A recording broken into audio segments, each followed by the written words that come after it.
Yesterday, the second hotfix for Conan's Age of War Chapter 4 released, bringing with it some bug fixes, inventory changes and tweaks. Today we'll be going through the biggest stuff in the patch notes, and what still remains to be fixed. So without further ado, let's get started. This hotfix has actually come around rather quickly. Andy, one of the community managers, made a post on the forums on the known issues on April 12th, where he briefly laid out what they know of, what they're focusing on, and the timeline. The devs expected this patch to be roughly 2 weeks from when Andy made that post, so it would have been around the 26th of April, but given that was a Friday, I think some of us assumed it would probably drop Monday the 29th or Tuesday the 30th. This hotfix, however, came pretty quick, 11 days after it was first targeted. It might only be a small margin, but credit where credit is due. I'm happy they managed to get the hotfix out faster than initially thought, as it was desperately needed. I want to cover everything in this video, but I also don't want to make it a 20-minute video, so I won't be going super in-depth on everything. Instead, I'll read through the entire patch notes and expand on the bigger fixes and adjustments, and of course the link to the full patch notes themselves will be in the description. So, let's begin. Bugs and tweaks. Adjusted right stick input required to change locked targets with a controller to reduce unintentional target changes. NPC-owned destructible bases now respawn more consistently. Fixed areas that cause instant death in locations such as the Sinkhole and the Sacred Hunt dungeon on Siptar. Characters once again continue sprinting while sprint toggle is on. Fixed an issue that caused characters to log in at the wrong location following a server restart. Thralls and followers placed from before the Sacred Hunt event began have had a change of heart and no longer attack friendly Were-Hyena followers. Inventory management changes. Custom split window now works within your inventory while sorting is enabled. Only one inventory item will get highlighted after switching tabs with item filtering on. Character inventory no longer becomes unresponsive when merging stacks with sorting and filtering applied. Merging multiple stacks of the same item still works after doing it more than once. And finally, they've also updated the storage navigation on gamepad. Left analog stick or D-pad is used to move between all storage spaces, and optionally, right analog stick may also be used to instantly move between storage types. So, a short but somewhat effective list of changes and fixes. Sprint toggle has been a particular pain point of late, so it's good to see that near the top of the list as being rectified. Being able to sprint is pretty much essential, and the workarounds were not exactly ideal. Fixing characters logging in at the wrong location on server restart is also good.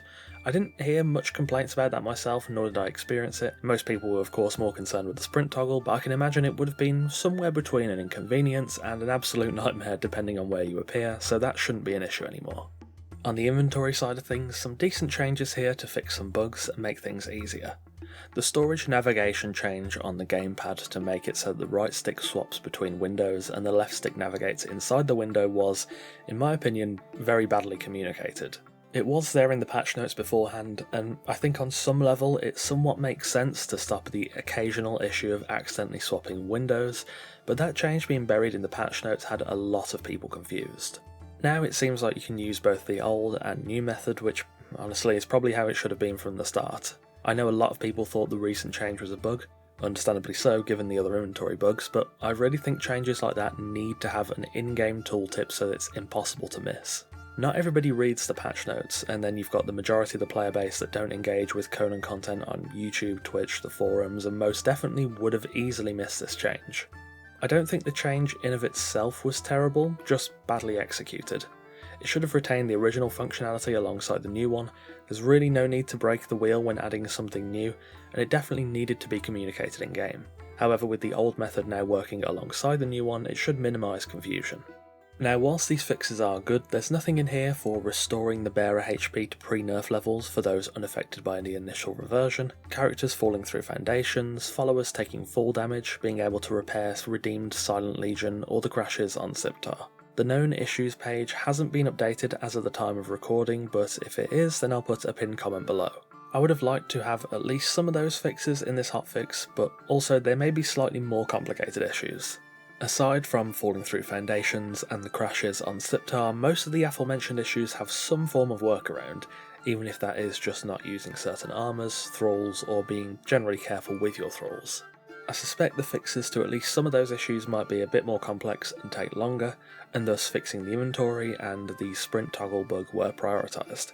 Understandably so, I think. The inventory is something you really cannot avoid interacting with if you play for more than a minute or two, and the sprint toggle made the game miserable.